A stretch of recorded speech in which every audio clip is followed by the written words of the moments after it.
At exactly 11:58 p.m., the factory lights flickered as if the building itself knew something cruel was about to happen. Daniel Harper wiped grease from his hands, looked at the clock, and smiled faintly. 22 years in this place, and machines still spoke to him more clearly than people ever had. 2 minutes later, the security guard approached, eyes lowered, holding an envelope that felt heavier than paper.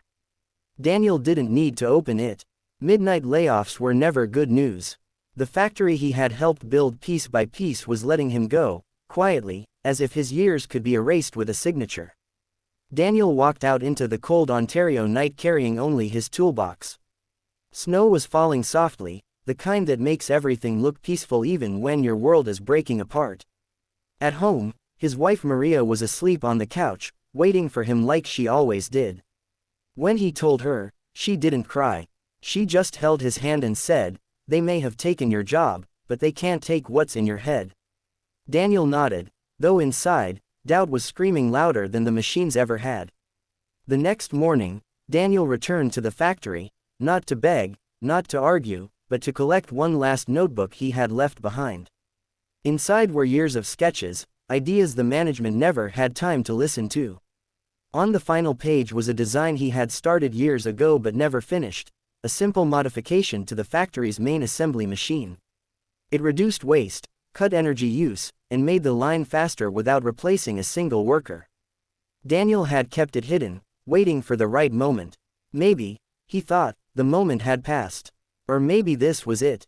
At home, he spent days refining the design. The house filled with the quiet sounds of pencils, rulers, and late-night coffee. Maria watched him from the kitchen, seeing the same fire she had seen when he was young and broke and hopeful.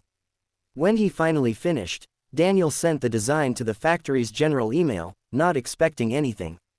It felt like throwing a message into the ocean.